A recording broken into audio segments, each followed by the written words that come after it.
You wake up one morning only to realize that your family has disappeared. There's not a soul in sight.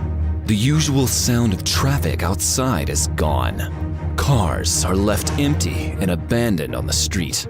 Birds and other wildlife are still roaming around, unaware of the lack of humans. Could you be the last person on the planet? How to survive as the last person on Earth. Deadly virus? Alien invaders? Zombie apocalypse? Whatever the reason, the odds of humanity being wiped out and you surviving is incredibly low. Nearly 7.8 billion people would have to disappear, except for you. But if you did end up being the last person on Earth, what would you need to do to live as long as possible? Where would be the best place to live now that you could choose any house? And why might settling in a city be a bad idea? Step 1. Find some shelter. You could stay back in your home, but if you're the last person on Earth, you could live in any house you wanted. But don't settle down too fast. You'll want to live somewhere that'll protect you from the new threats in the world. Early on, it would be okay to live in a city. There'll be a lot of stores with food, water, and supplies nearby. But after a while, without proper maintenance, the city will start to fall apart.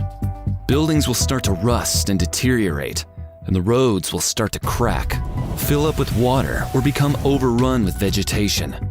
Most roads will be too dangerous to drive on in as little as 20 years.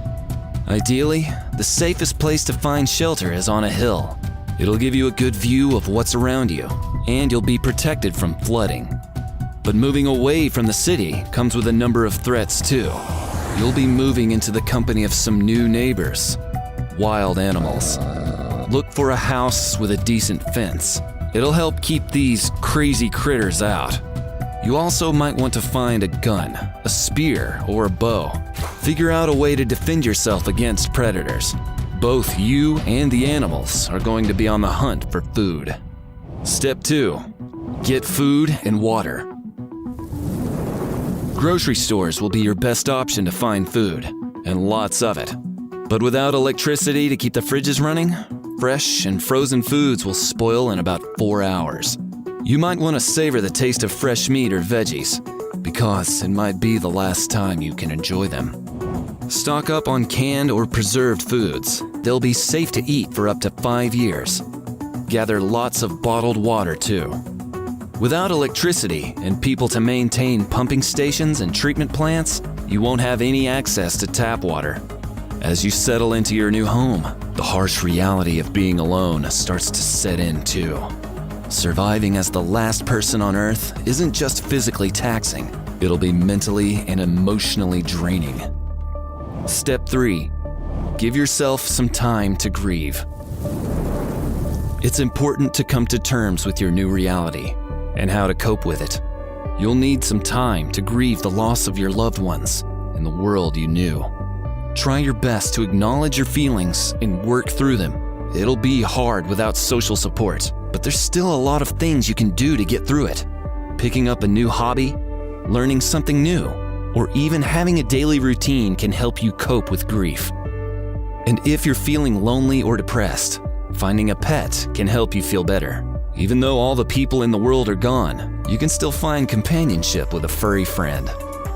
Step 4. Live a sustainable life. Eventually, your supplies of food and water will run out, and gasoline will go stale in about 2 years. You're going to have to learn to live sustainably. Since you can't Google anything anymore, go to the library and get some books to help you survive. Learn how to farm, hunt, forage, and preserve your food. Carrots, green beans, and lettuce are some of the easiest vegetables to grow. But growing food will cut into your limited amount of bottled water. It'll be important to learn how to find sources of fresh water and how to purify it. While surviving in this situation is difficult, trying to stay sane would be even harder. As the years go by, even with a pet, you'll be without human company for a long time. Humans evolved as social beings, Civilization is built on thousands of years of teamwork, communication, and empathy.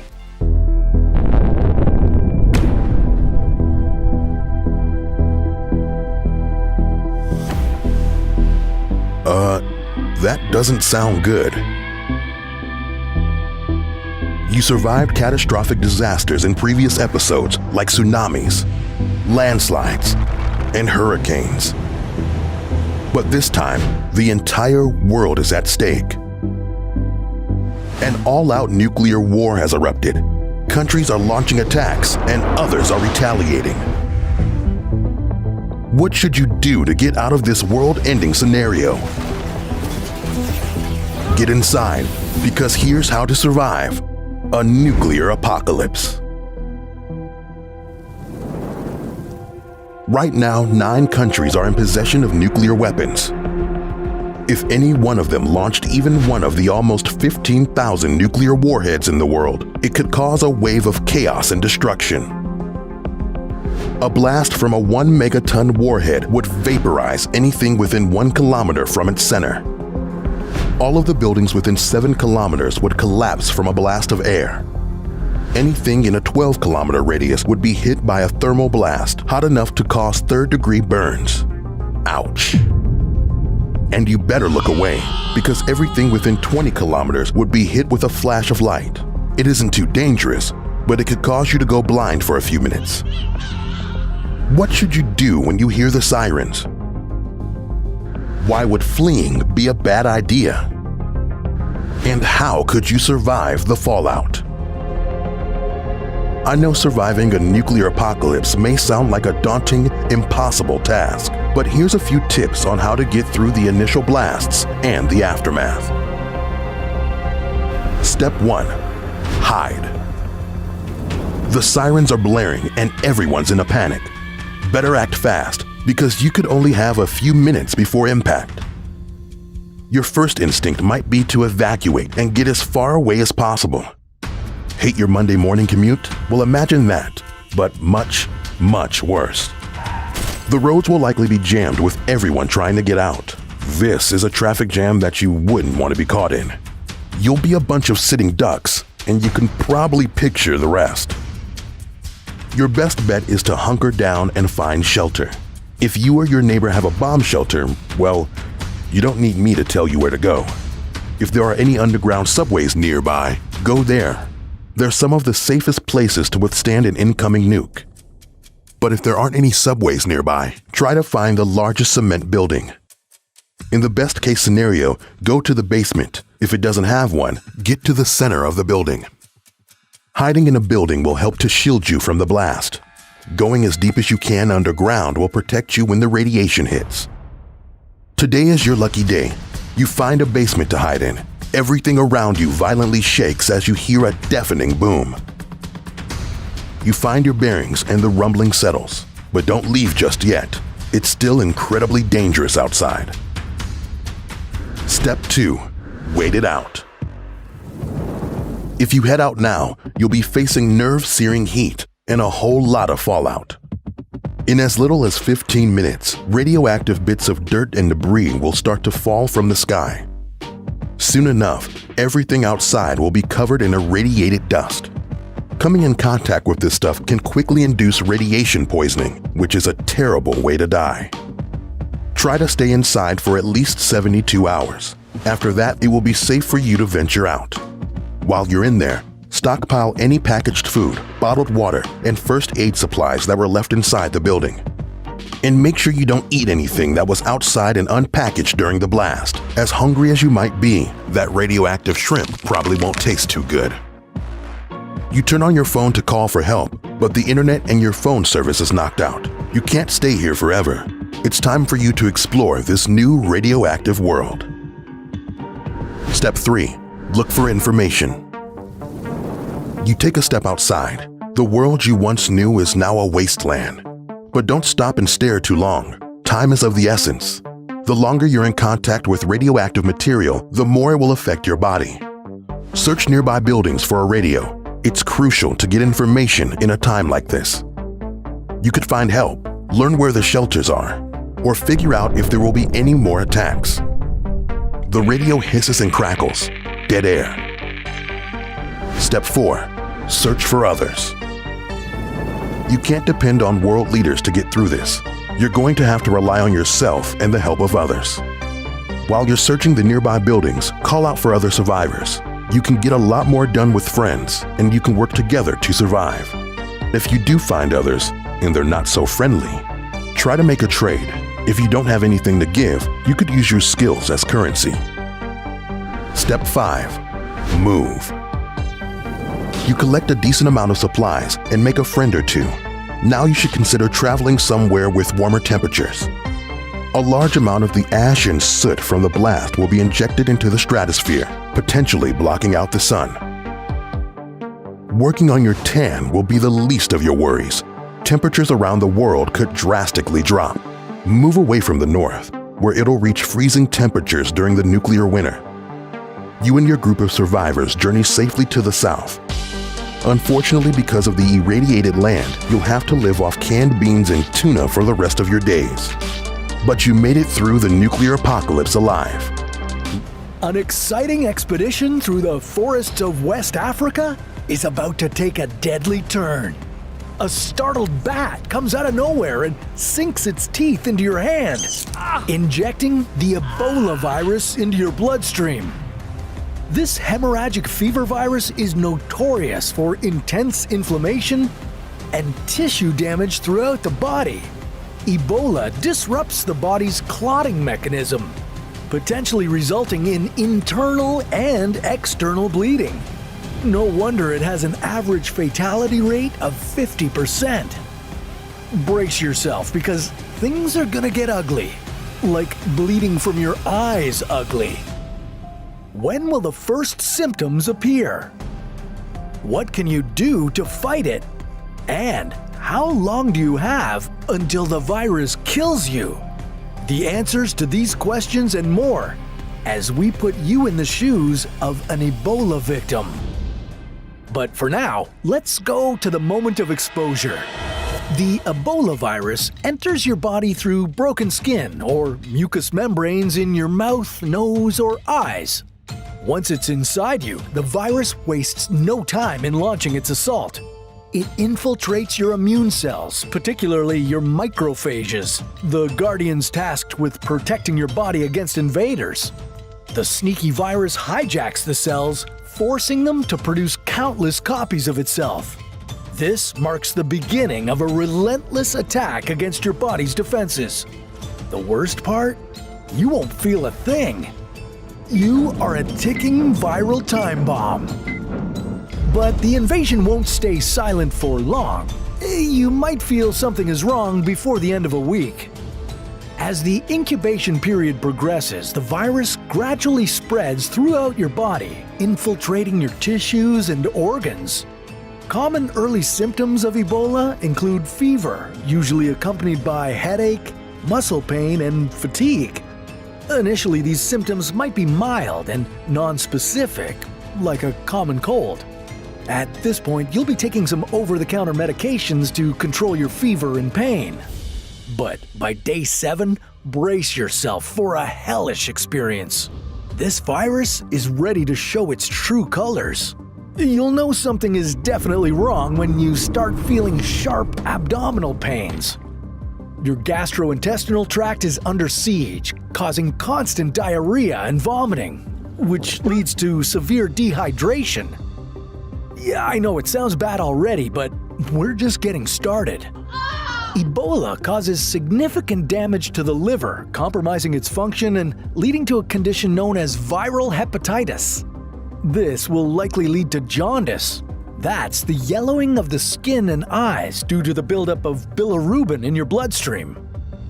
By now, you're probably aware that this is not a typical flu and you should be getting medical attention ASAP. Also at this point, your body's fluids are spreading the virus, so you should isolate and have a private bathroom until you get some tests done. If you're certain that you have Ebola, it's important now to retrace your steps over the last few days and determine the source of the virus. Identifying the cause of an outbreak early on can save your life and those around you. Okay, this virus can't fool your immune system forever. For the next 1 to 2 weeks, your body will mount its counterattack. Immune cells called B lymphocytes kick into gear and make antibodies which latch onto the virus and stop it from infecting more of your cells. Then, another branch of the immune system activates, producing T cells that go around hunting down and destroying the infected cells. Sounds like a good thing, right?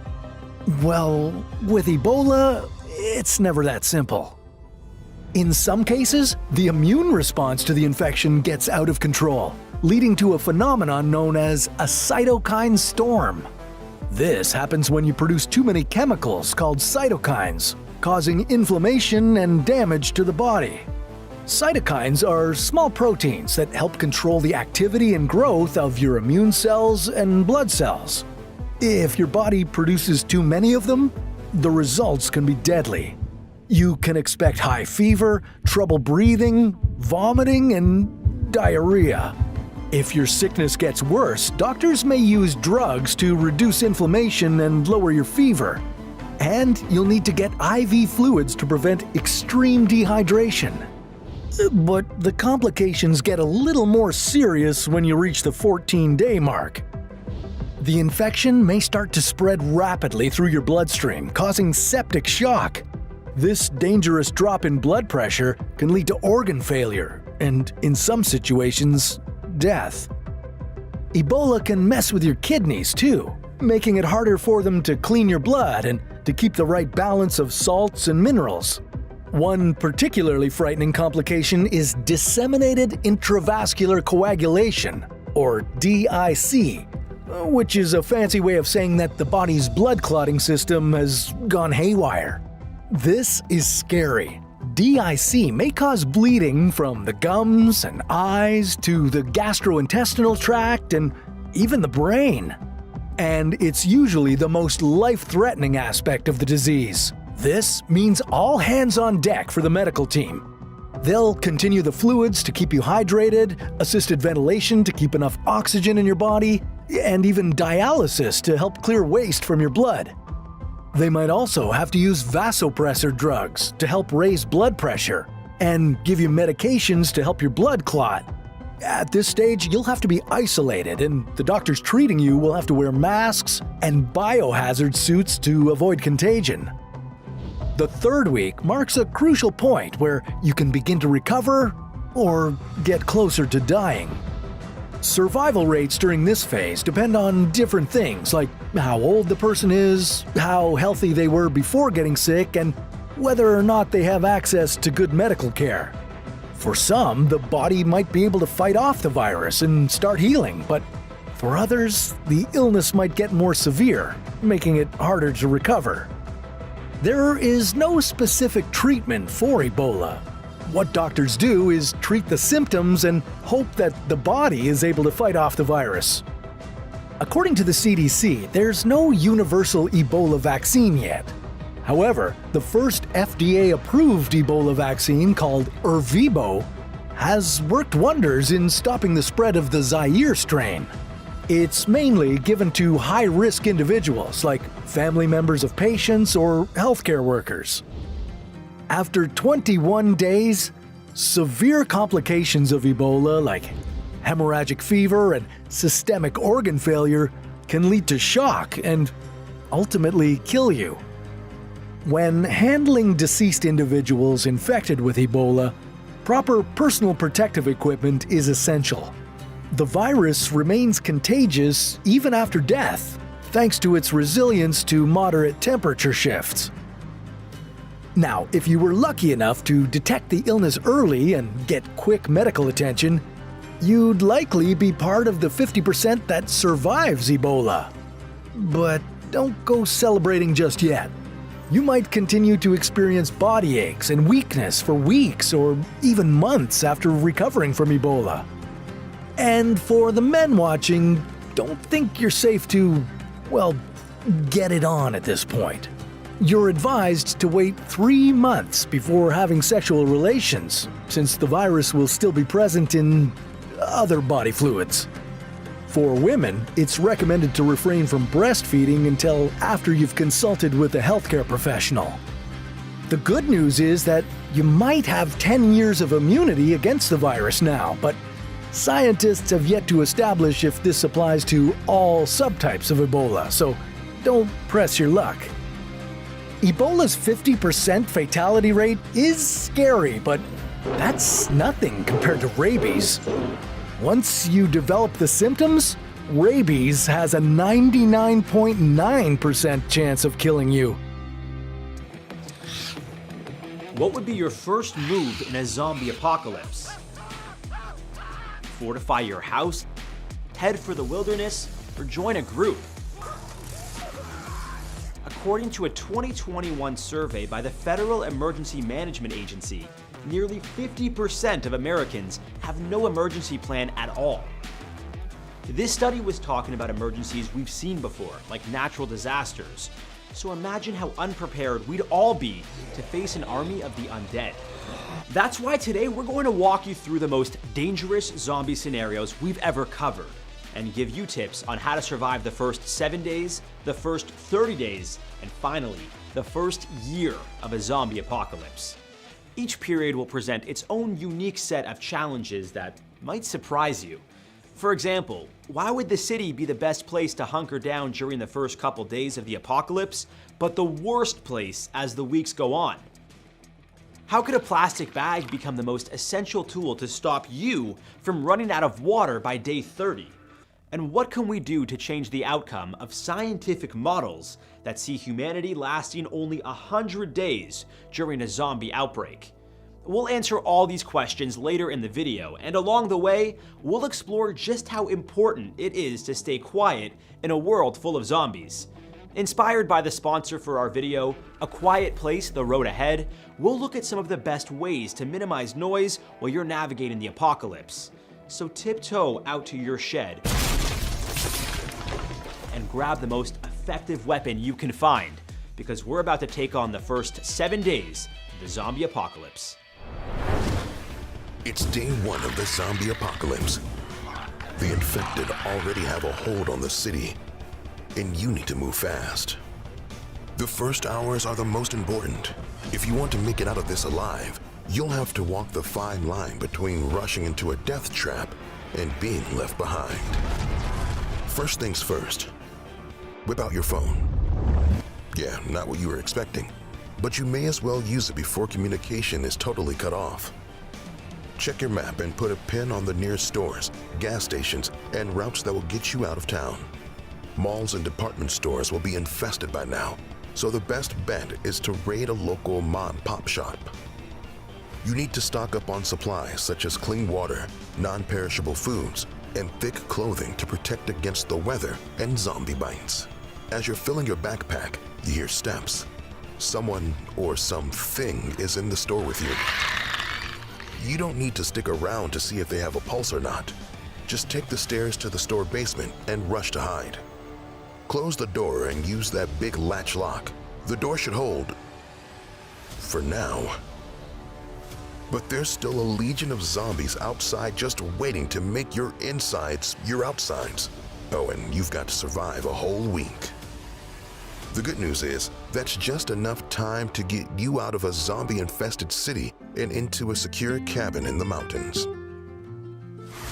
It's not gonna be easy, but we'll take it day by day. Rise and shine. You've got a big day ahead of you. It looks like whatever was stomping around the store last night moved on. You should follow suit. Eat a small portion of your food, wrap some magazines around your forearms to prevent bites, and get ready to face the city again. You're gonna need a weapon to defend yourself against zombies and, let's face it, lots of panicking humans. The gun store is off the table. Hundreds of people fighting for weapons is an easy way to get killed. But you did see that sports store the other day. A baseball bat will do for now, at least until you can upgrade to a machete. You'll have to make a run for it. Don't stop moving and don't look back. Did you find a bat? Great. Time to get some hitting practice in. You can fight a zombie or two, but this city is full of them, and it's only Tuesday. The smartest thing is to look for shelter. somewhere where zombies will have a hard time reaching. A tall office building just 5 blocks away is your best bet. Again, no time to fight, just run. When you reach the building, use the stairs and go as high as possible. Find an office with a kitchen and vending machine. Barricade the door behind you. This city is still collapsing. The zombies are enjoying their all-you-can-eat flesh buffet, so stay put and plan your next move. Check the map on your phone and plan a route to escape the city. Your battery will die eventually, so grab a pen and paper from the office and draw the map. Highways are death traps, so look for alternative routes. Remember to pinpoint gas stations and stores along the way. Search the whole office for food, clean water, and a first aid kit. Now allow yourself to rest while the world falls apart. Now would be a good moment to watch a zombie fighting tutorial, but all networks are down. What with the end of the world and everything. Better hit that subscribe button and watch all of our survival tips before it's too. An explosion wakes you up before dawn. It was just a matter of time before unattended kitchens caught fire. It's not safe to stay here. Time to leave your safe haven. Take one last look at the city, identify the safest street, and head down the stairs. The ground level could be dangerous, so keep going down to the parking lot. There's no point driving a car right now. They're way too loud. But an electric scooter or a bicycle is an excellent way to move around the city without making any noise. Lucky you, this scooter has a helmet attached to it. Let's roll. Darkness is your new best friend. You'll be harder to spot by both zombies and humans. A fully charged electric scooter can ride for about 50 kilometers. Ride as fast as you can and keep your bat handy. The sun is rising, and so are your chances of being eaten alive. Avoiding threats is becoming harder. Suddenly, a zombie tackles you to the ground. Your helmet saves your head from dragging on the pavement. You quickly turn to find a zombie charging at you. Zombies have poor balance and coordination, so you knock them over with a single leg sweep.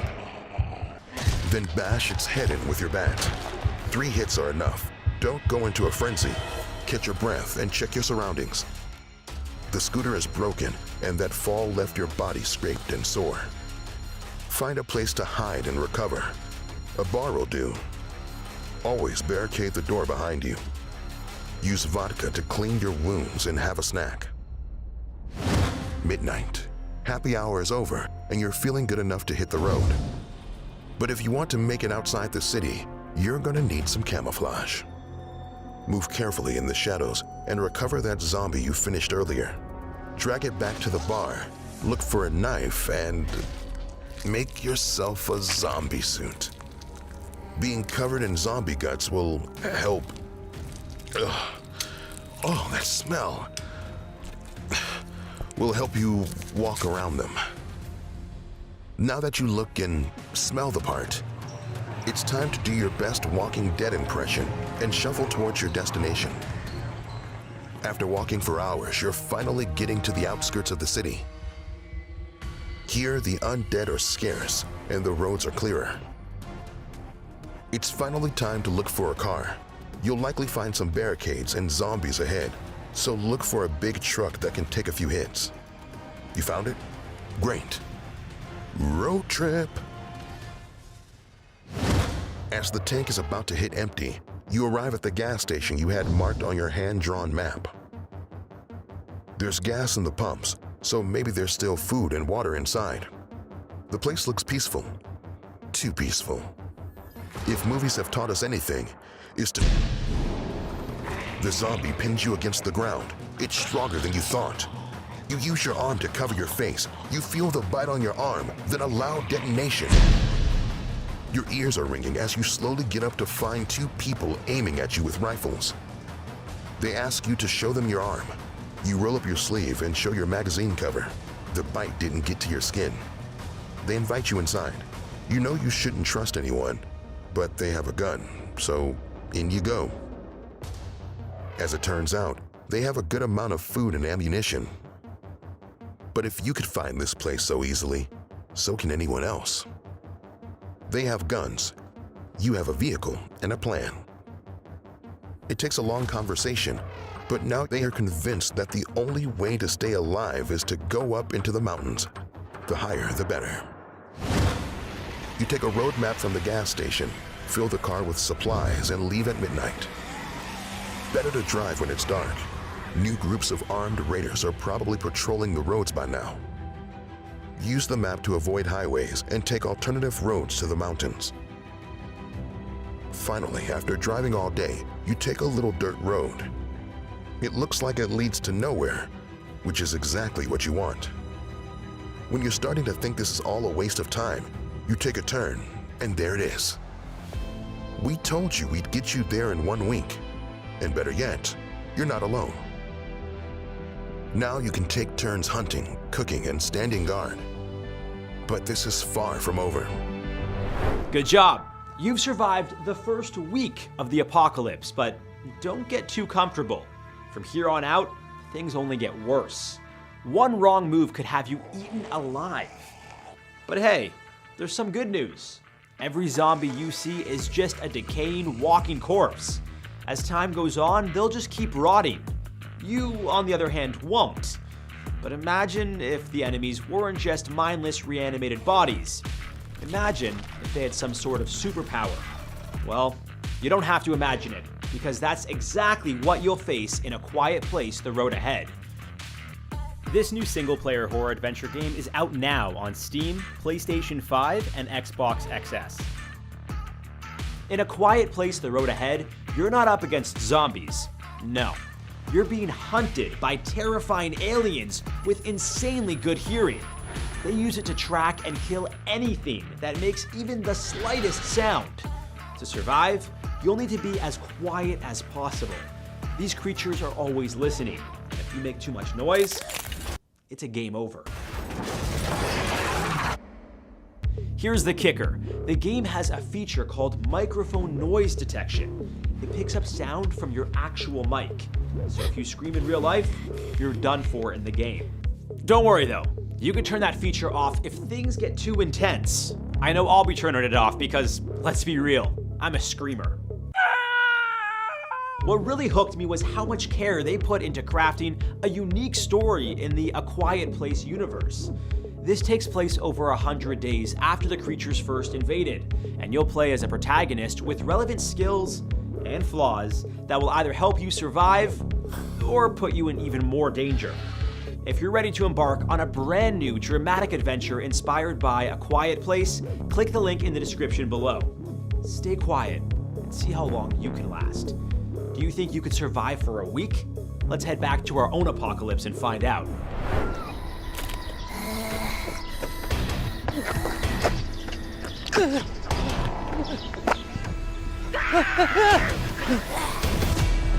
If a zombie outbreak happened in real life, how long could humanity survive? Some fictional estimates see us triumphing over the zombies quickly. Others see us holding up for decades. But now, we've got our first real scientific estimate on how things would go down, and spoiler alert, it's not good. According to research from Leicester University, in as little as 100 days, humans would be outnumbered by zombies 1 million to 1.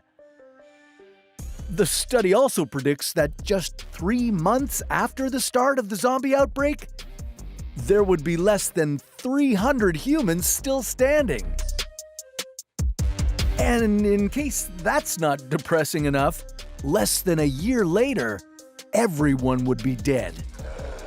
Or undead, to be specific. So, what can we do to change this grim outlook? Well, coming up with a strategy to ensure humanity's survival for more than 100 days might be a little daunting, so let's just start with getting you through the first 30 days, and then we'll go from there. The 3 most important things to do to survive the zombie apocalypse are secure shelter, gather supplies, and stay healthy. Unfortunately for you, every other human on Earth will be trying to do the same things, but you've got a couple of secret tricks up your sleeve. this plastic bag, and this handful of crickets. Want to know how they come into play? Well, let's get to the plan.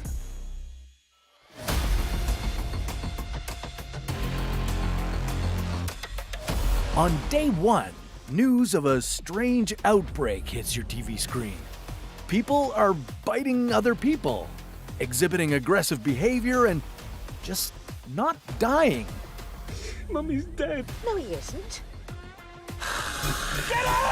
Rule number 1 in any crisis: don't panic. Use this day to gather your essentials: water, food, first aid supplies, and tools. And yeah, some sort of weapon. It's better to be safe than sorry. Groovy. In the first week, chaos reigns. The infection spreads rapidly through densely populated areas. At this point, it's best to avoid major cities. They'll be the first to fall. If you're in a rural area, you're at an advantage. Set up defenses and secure your shelter. Lay low and avoid contact with others as much as possible. For a more in-depth look at the first 7 days, we'll check out our previous video, Could You Survive a Week in a Zombie Apocalypse? And subscribe to our channel for an ongoing education of survival tips. It's good for your brains.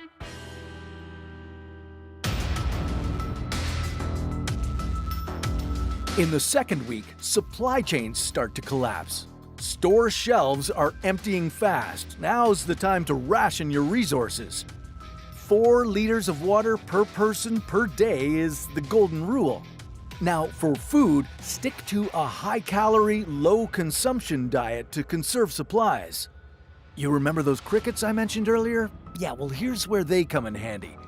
Crickets contain about as much protein as chicken, but require vastly fewer resources to farm. If you're feeling adventurous, insect farming could be a viable food source. By week 3, services like electricity and running water might be a thing of the past. Now, zombies are attracted to noise, so it's actually a silver lining. Get used to a quieter, simpler life. Also, hygiene is now a priority. Illness and infection can be as deadly as any zombie bite, so stay clean and keep your shelter tidy.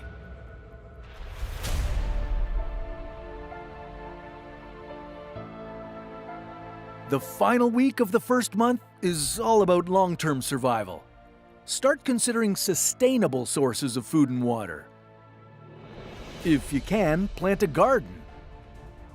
Now, you may have collected rainwater, but have you thought about condensation? Well, here's how you do that. Attach a clear plastic bag to a leafy tree branch. As the sun heats the air inside the bag, moisture will condense on the inner surface and then trickle down to the bottom. Hey, it's unconventional, but you've got yourself a water source. And never forget, stay vigilant. Zombies don't get tired. However, they're not exactly world-class sprinters, so keep your wits about you and you'll stay one step ahead. Congratulations! You've survived the first 30 days of the zombie apocalypse. See? I told you that plastic bag was gonna come in handy. But be careful when using it, because those things can be noisy, and noise is a great way to bring hungry zombies to your doorstep. In a quiet place the road ahead, you'll be equipped with a phonometer, a tool that tells you if you're making too much sound. In the real world, you'll only know if you made too much sound when you turn around to see a zombie charging towards you. And by then, it will be too late. So instead, here are my 3 best tips for staying silent in a zombie apocalypse. 1. Avoid wearing noisy clothing. Yes, a leather jacket might be a slick look for the end of days, but it will squeak every time you move and attract the undead. So instead, go for soft fabrics like cotton or wool that are quieter, and avoid zippers at all costs. 2. Use natural sound barriers. If you need to break something or make noise, do it during natural noise events like thunderstorms or heavy rain, which can help cover your sounds. Moving near running water can also drown out any sounds you need to make. In a quiet place the road ahead, your phonometer will show you how much sound you're making in relation to the ambient noise around you, so you can choose your opportunities wisely. In real life, unfortunately, it's more of a guessing game. 3. Communicate with hand signals. Develop and practice a system of hand signals to communicate with your group. Talking, even whispering, can alert zombies. This one will be especially important as the apocalypse drags on for months and even years. However, a good communication system is worthless if you don't have anyone around to communicate with. How many people should you have in your group if you want to make it through the first year? Let's check out our final video to find out. We interrupt this program to bring you this important news bulletin. We are receiving unconfirmed reports right now of random acts of violence and mass murder all over the city by what are described as bloody corpses in a trance-like state. You probably think you could survive a zombie outbreak, don't you? Well, that's what everyone thought when it first started. They knew exactly who they wanted in their squad, which weapons they'd use to efficiently destroy the undead, and they even had the perfect home base scouted out. But it was so much more complicated than that. What people didn't think of was how each day would be one step closer to a complete collapse of the infrastructure we all rely on. Yeah, with no one maintaining them, water supplies would quickly become contaminated. In just a few months, GPS technology would fail. And, oh yeah, what about all those nuclear power plants operating with no one at the helm? How long until they start melting down and releasing catastrophic radiation? Luckily for you, we've put together a guide to help you survive these unexpected dangers. Month 1. Get out. According to a model designed by scientists at Cornell University, densely populated cities would be the first places to be overtaken, and it would happen astonishingly quickly. You'll want to escape to somewhere rural, but just make sure you're not near any nuclear power plants. Without human oversight, reactors could start melting down in the first few days or weeks. A lot of reactors have safety systems built in, but it's only a matter of time before those fail too. Governments may mandate quarantines to halt the infection, so you'd need to hurry, but before leaving the city, collect as many non-perishable goods as possible. Canned food and bottled water will save your life. Also, bring along any camping equipment you have.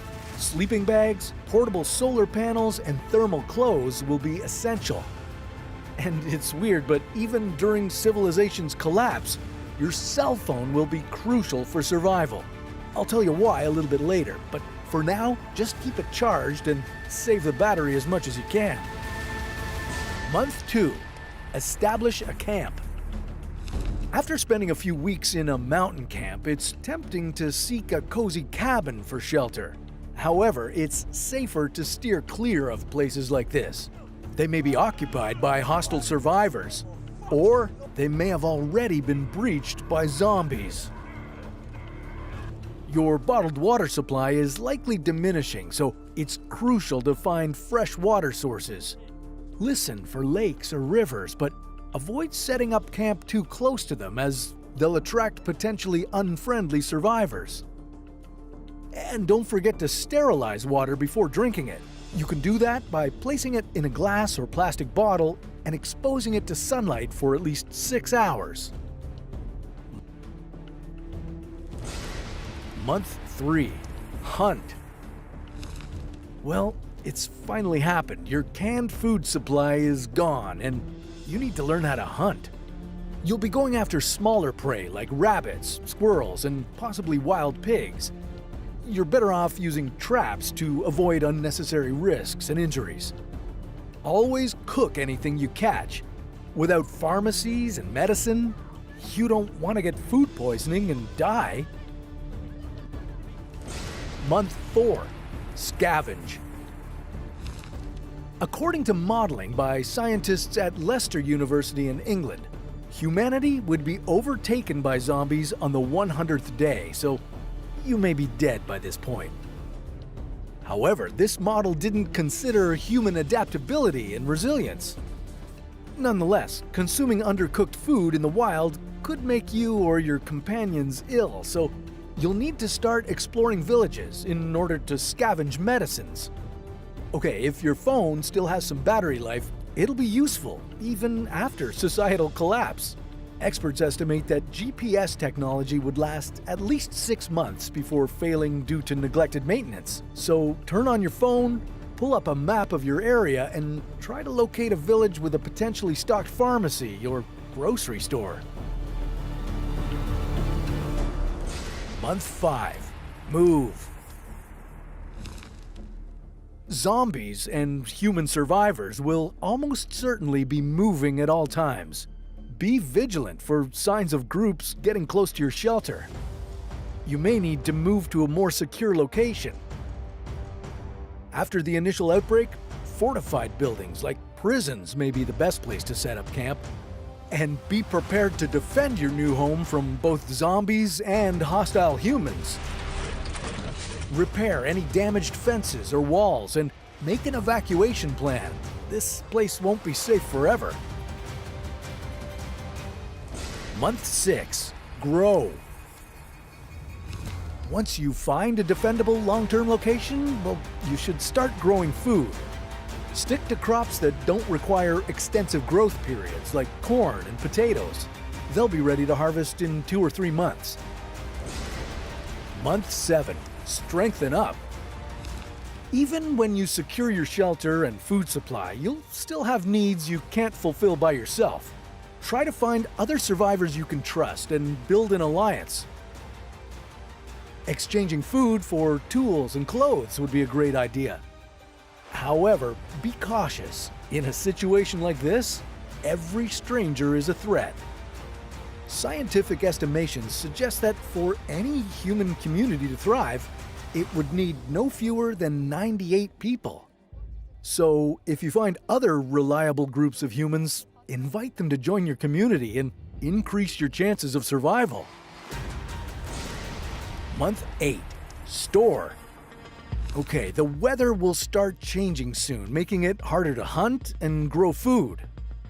You need to produce and store as much food as you can. You can preserve meat using salt, but use the leaner cuts for this, since the more fat meat has, the more likely it is to go rancid. Potatoes can last for months in a cool, dry place, so start saving them for the winter. Month 9. Mapping your territory. The world is now plagued with gangs taking advantage of safe and thriving communities like yours. You need to be vigilant. The only way to know what's happening in your surroundings is to designate scouts to explore the terrain. Month 10. Fortify. The number of infected is increasing daily.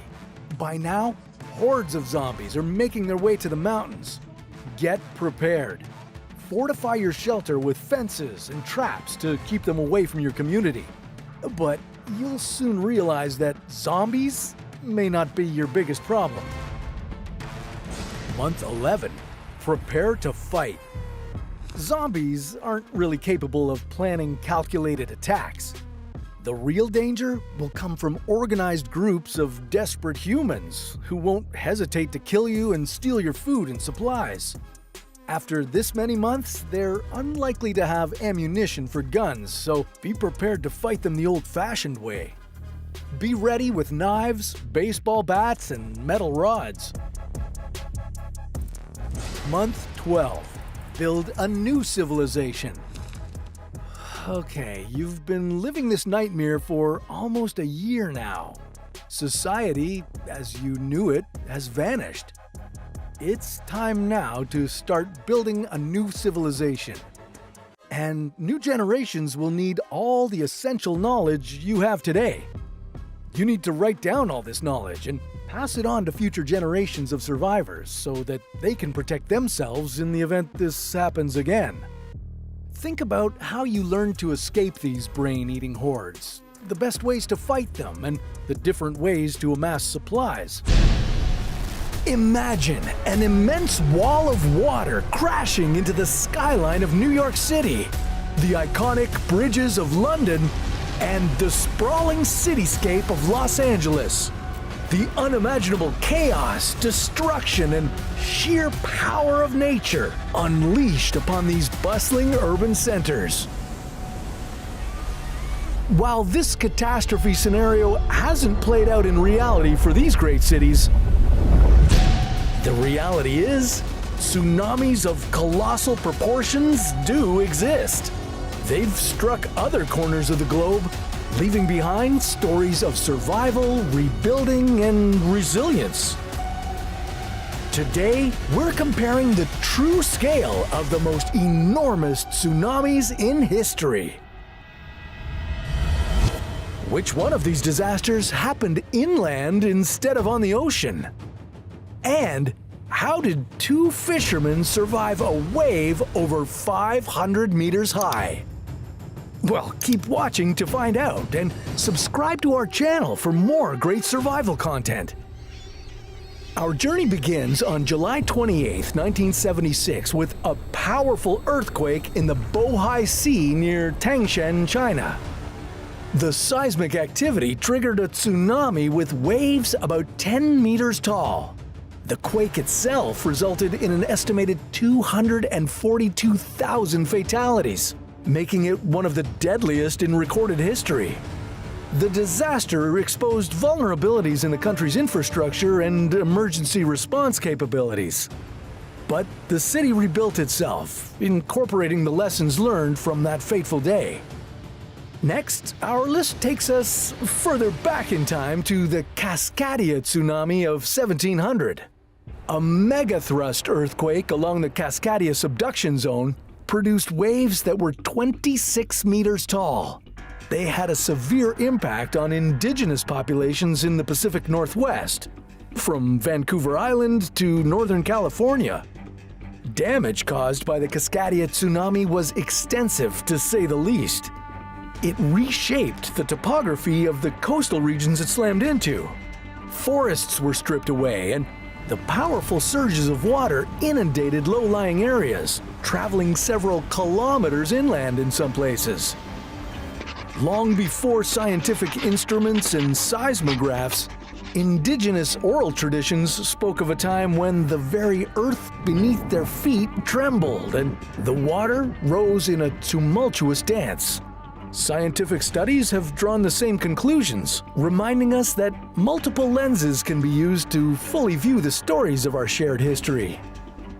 As for survival tips, well, it's important to know the natural warning signs, such as strong ground shaking, and have an evacuation plan in place when in coastal areas. Okay, fast forward now to 2004, when the Indian Ocean tsunami shook the world. Triggered by a massive undersea earthquake, the devastation this tsunami caused was widespread. The death toll exceeded 230,000 people across multiple countries. The sheer scale of this tsunami was unprecedented. Waves, some towering up to 30 meters, surged across the Indian Ocean, striking the coastal regions of multiple countries, including Indonesia, Thailand, Sri Lanka, and India. Entire coastal communities were swallowed by the relentless waves, and bustling tourist destinations became scenes of unimaginable devastation. The destruction extended beyond the immediate impact zone. Infrastructure crumbled, leaving behind the ruins of homes, schools, and vital facilities. If you're near the coast and you feel an earthquake that lasts more than 20 seconds, evacuate to higher ground immediately. Heading to Japan in 2011, we confront our most recent entry.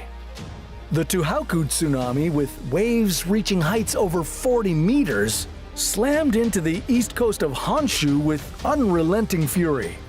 The damage from these massive waves was both profound and far-reaching. Entire coastal communities were obliterated, and the urban landscapes of cities like Sendai were transformed into landscapes of debris and destruction. The human toll was staggering. The Tohoku tsunami claimed the lives of over 15,000 people, injured countless others, and left hundreds of thousands homeless. Scars of loss and trauma echoed throughout the affected regions. But the tsunami's impact wasn't just confined to the shoreline. In a cruel twist of fate, the colossal waves breached the defenses of the Fukushima Daiichi nuclear power plant, triggering a nuclear crisis that added another layer of complexity to the ongoing disaster. When living in coastal cities, it's essential to be aware of tsunami evacuation routes, practice drills, and have emergency supplies ready. Now, our journey takes us back to October 9th, 1963, to the region of northern Italy. This is the only entry on our list that didn't happen at sea, but that doesn't make it any less devastating. The Viant Dam, a towering structure nestled in the scenic Piave Valley, held back the waters of the Viant River, creating a vast reservoir. On that fateful autumn day, a massive landslide crashed into the Viant Dam. The impact unleashed a colossal wave that surged over the dam and into the valley below. Initially estimated at around 250 meters high, the tsunami rushed down onto the unsuspecting communities along the Piave Valley. Entire villages were obliterated in an instant. Buildings and infrastructure were reduced to rubble. Lessons learned from this tragedy contributed to advancements in dam design, risk assessment, and the importance of thorough geological studies before constructing such ambitious projects. If you live near a dam, stay informed about its safety measures and have an evacuation plan in place. Our final stop takes us to 1958 and the awe-inspiring Lituya Bay tsunami. Lituya Bay, nestled between the towering mountains and icy glaciers of Alaska, was the stage for a seismic spectacle that defied expectations. The trigger for the Lituya Bay tsunami was a massive landslide originating high on the flanks of the Fairweather mountain range. The landslide cascaded into the bay, displacing an immense volume of water and birthed a wave of unprecedented proportions. The tsunami surged over the headland at the entrance of Lituya Bay, reaching an astonishing height of approximately 524 meters. This colossal wave ripped the trees from the mountainside, leaving a visible scar. Astonishingly, 2 boats anchored in the bay at the time managed to ride the crest of the wave and survive.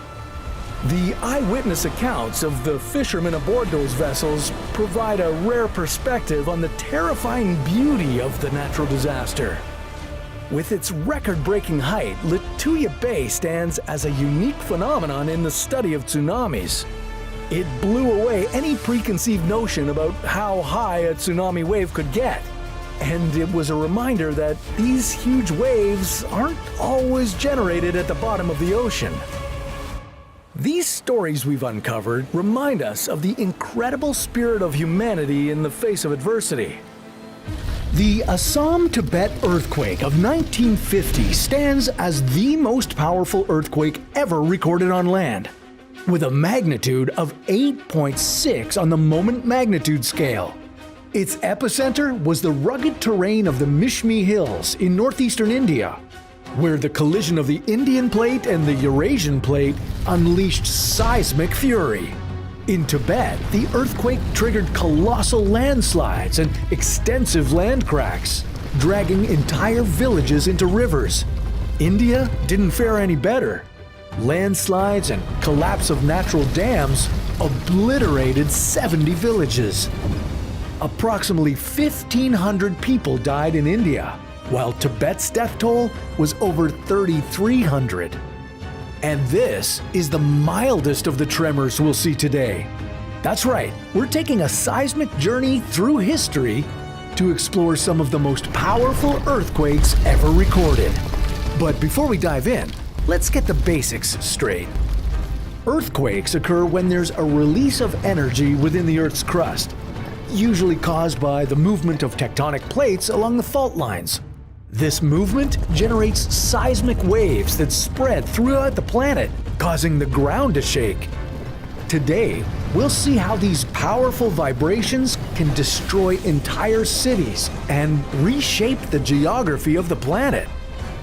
Which earthquake generated the deadliest tsunami in history? And why didn't Earth's most powerful earthquake kill many people? Those answers in a minute, but first, let's make a stop in North America. In 1965, an 8.7 magnitude earthquake originating from Rat Island triggered a massive tsunami, with waves exceeding 10 meters tall landing on Shemya Island, located 304 kilometers away. Part of the Aleutian Islands in Alaska, Rat Island earned its name when rats from a shipwreck arrived in 1780 and invaded the place. The rats were exterminated in 2008, and the island is now called Hiawatha. The islands are located on the boundary between the Pacific and North American tectonic plates, which makes it susceptible to seismic activity. Fortunately, since there are very few people living in this area, the damage and casualties from this powerful earthquake were relatively minor. Okay, moving on to 2010, we arrive in Chile, where an 8.8 magnitude earthquake rocked the coast of the center of the country near the city of Concepcion. Lasting approximately 3 minutes, the seismic event caused widespread devastation, with buildings collapsing in several cities. The quake's intensity was felt across vast distances, reaching as far as Sao Paulo, Brazil, 4,620 kilometers away. Waves as high as 15 meters inundated the Chilean town of Constitucion, accounting for around 150 of the 525-person death toll. Tsunami warnings were issued in 53 countries, initiating preventative measures worldwide. But thankfully, the waves lost strength before reaching the coasts of California, Hawaii, New Zealand, and Japan.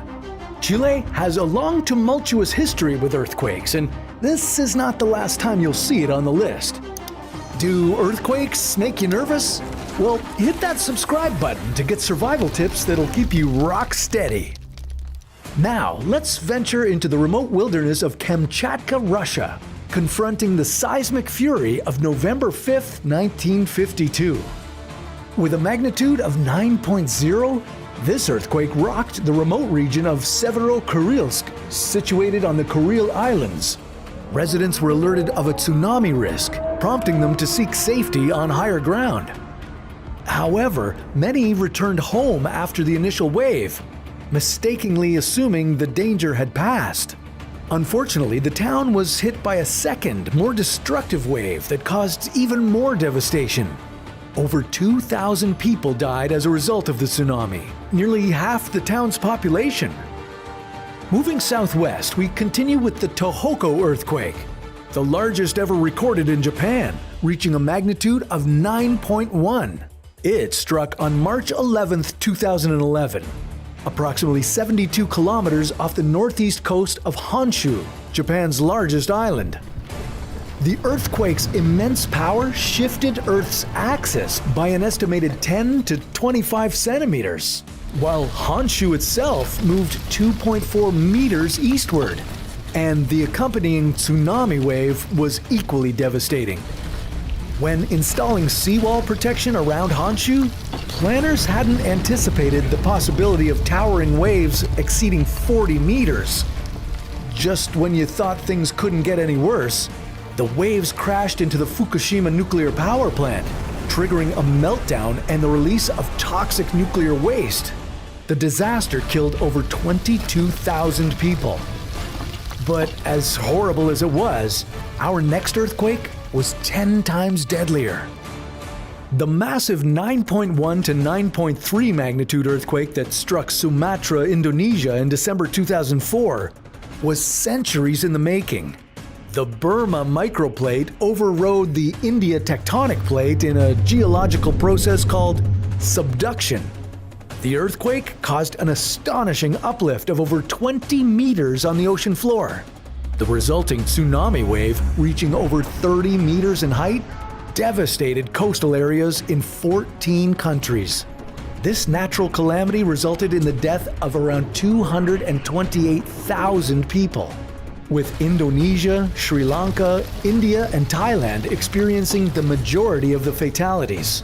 It continues to hold the record as the most potent earthquake documented in Asia, and is regarded as the most catastrophic natural disaster of the 21st century. The disaster highlighted the need for improved early warning systems and disaster preparedness measures in vulnerable coastal communities. This next one is the second largest earthquake ever recorded. The Great Alaska Earthquake struck on March 27, 1964, with a magnitude of 9.2 and lasted almost 5 minutes. It occurred on the fault line where the Pacific Plate is subducting beneath the North American Plate, known as the Alaska Aleutian Subduction Zone. Anchorage, the biggest city in Alaska, only 121 kilometers away from where the earthquake started, got hit the hardest. Many buildings in the downtown area were wrecked, and the roads and sidewalks sank into oblivion. The resulting tsunamis caused widespread damage along the Pacific coast of North America, with waves reaching California and as far as Hawaii. In total, the earthquake and its aftermath claimed the lives of 139 people, making it one of the deadliest earthquakes in U.S. history. Our journey ends in Valdivia, Chile, on May 22, 1960, where the most powerful earthquake ever recorded rocked the planet with a magnitude of 9.5. The 10-minute quake caused several landslides across Chile's coast and rural areas, blocking roads and making it hard for rescuers to help. After the earthquake, 25-meter waves smashed into coastal cities, making the destruction even worse. Hours later, tall waves would also hit Hawaii, Japan, and the Philippines, killing hundreds of people. Despite the scale of the disaster, Chilean citizens were alerted to the impending danger by powerful foreshocks, which helped them prepare for the worst. Still, around 5,700 people died that fateful day. The extreme power of the big earthquakes and tsunamis we saw today has prompted scientists to develop new safety measures. From improved early warning systems to enhanced building codes and evacuation protocols, these advancements have helped communities worldwide better prepare for future seismic events. It's always good to be prepared, especially if you live in geographically unstable areas or coastal cities. Explosions, in their simplest form, are rapid releases of energy accompanied by shock waves and often destructive consequences. Over the centuries, humans have harnessed this power, transforming it into tools of construction, destruction, and, unfortunately, warfare. Today, we're comparing the vast spectrum of explosions, from the small sparks that light up the night sky to the earth-shaking blasts that alter the course of history. What was the biggest explosion ever created by humans? And how did agricultural supplies figure into one of the deadliest explosions in the United States? Well, we'll get there, but for now, let's start small. Firecrackers, the sparkly stars of special celebrations. The intended purpose? Well, they're all about festivities, bringing joy and color to special occasions. Very popular in New Year's celebrations around the world. But these miniature explosives pack a punch, reaching a few meters in height. Despite their small size, they can cause harm if you don't know how to handle them. Yeah, with unsupervised usage, they can cause injuries and sometimes property damage. The most common injuries include hearing damage and burns, but in more extreme cases, they can cost you a finger or an eye. So be safe and keep a safe distance from lit firecrackers. Never hold a lit firecracker in your hand and think about wearing ear protection. Even the smallest explosions demand respect, and they only get bigger from here. Okay, moving up the explosive ladder, let's take a look at the controlled power of dynamite. Dynamite explosions, with their reach extending to tens of meters, are a versatile tool for excavation and demolition and are the workhorses of construction and mining. But dynamite has also been infamously associated with criminal activity. Yeah, you might remember it from the Wild West era when bank robbers used it to bust open safes. Well, the use of dynamite in these situations led to a dramatic rise in security measures. Demolitions using dynamite cause significant structural damage and can send debris flying within the blast zone. If you find yourself in a situation where dynamite is being used, well, make darn sure to maintain a safe distance. Pay attention to the posted warnings and follow evacuation instructions. Wearing a helmet and safety glasses will give you an additional layer of defense against flying debris. But unfortunately, not all explosions are for construction or celebrations. Bombs used in warfare, whether dropped from planes or detonated by other means, result in devastating explosions, often reaching heights of over 100 meters. Think about World War II's Blitz in 1940 and 41 as an infamous example of widespread bombing. Major cities, including London, saw relentless attacks aimed at breaking the morale of the civilian population. However, the biggest non-nuclear warfare explosion was in Afghanistan in April of 2017. The US military dropped the mother of all bombs, or MOAB. This massive bomb, filled with 11 tons of high explosives, explodes above the ground and destroys all surfaces, mines, and enemies within a 150-meter radius.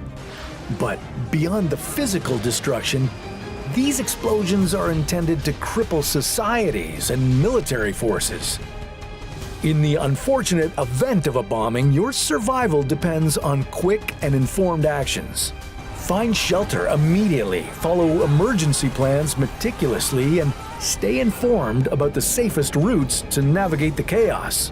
While there's no strategy that guarantees absolute safety, being prepared is a powerful ally in times of conflict. Okay, moving on to a less tragic scenario. Have you ever wondered how buildings vanish so neatly? Well, the answer is controlled demolition. Explosives strategically placed to bring down a structure. The tallest building ever to be imploded with controlled demolition was Detroit's Greater Hudson store in 1998. This building had a height of 125 meters. The main reasons for these explosions are to make space for new development or to eliminate unsafe buildings. And when performed correctly, these explosions result in a controlled collapse within the demolition zone. But if they're not carefully planned, there's a risk of dust and debris affecting the surrounding area. If you find yourself near a scheduled building demolition, well, follow safety guidelines, ensuring that you're at a safe distance. Or better yet, just get the heck out of there. Protective gear like a dust mask can help reduce the chance of debris and airborne particles getting in your airway. Okay, now let's shift our focus to a more sinister creation: fertilizer bombs. These improvised explosive devices have left a permanent mark on our world. Fertilizer bombs are made by using common agricultural ingredients, typically combining ammonium nitrate with fuel to create a volatile mixture. The size of a fertilizer bomb explosion is unpredictable and can vary based on the type of explosive materials used and the quantity. Today, we'll focus on a bomb that had the blast equivalent of over 1,800 kilograms of TNT and could be heard and felt 90 kilometers away. I'm talking about the Oklahoma City bombing of 1995. This act of domestic terrorism targeted the Alfred P. Murrah Federal Building with a bomb made up of more than 2 tons of ammonium nitrate fertilizer and fuel oil concealed in a rental truck. 1/3 of the building was instantly reduced to rubble. Dozens of cars were incinerated and more than 300 nearby buildings were damaged. A total of 168 people were killed, including 19 children. More than 500 people were injured. To survive a fertilizer bomb explosion, you'd need to take shelter immediately, ideally behind a sturdy structure in order to minimize exposure to flying debris. If you're indoors, move away from windows and toward the center of the building. Okay, we're nearing the end of our list and we're now entering the realm of nuclear explosions. The atomic bombs dropped on Hiroshima and Nagasaki in World War II were extremely powerful, with explosions reaching heights of over 1 kilometer. These devastating bombs led to Japan's surrender in 1945. The cataclysmic aftermath of these attacks showcased the unparalleled capability of nuclear weapons to cause mass destruction. Thankfully, to this day, Hiroshima and Nagasaki remain the only instances in which a nuclear weapon has been deployed in armed conflict. Those bombs resulted in hundreds of thousands of deaths, the obliteration of entire city blocks, and long-term health consequences due to radiation exposure. These explosions fundamentally altered the course of history, influencing global geopolitics and nuclear regulations.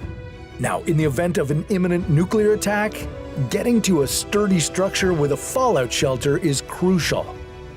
Want more tips about making it through a nuclear apocalypse? Well, we have a lot of videos on how to survive one. Hit that subscribe button to stay informed and stay alive. Alright, now it's time for the grand finale, the largest man-made explosion in history, courtesy of the Tsar Bomba. The mushroom cloud from this Soviet hydrogen bomb test reached heights of over 60 kilometers. This colossal bomb was conceived as a demonstration of the Soviet Union's nuclear capability during the Cold War arms race. It sent a clear message to rival nations. Its explosion could obliterate an entire city, causing firestorms and immense damage to infrastructure. And the repercussions of a detonation like this would extend well beyond the immediate blast zone, as well as produce long-lasting nuclear fallout. Surviving a Tsar Bomba-like explosion would be extraordinarily challenging. Its enormous scale and devastating effects are unprecedented.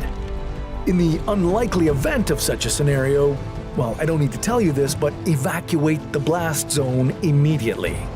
Find shelter underground and follow government instructions to protect yourself against exposure to radiation. You know, as we finish this comparison, it's clear that while explosions are undeniably deadly, there's also an inexplicable fascination that makes it hard for us to look away. Something about raw, destructive power makes us want to capture that moment forever. So, check out our list of the craziest explosions caught on camera, right here on How to Survive.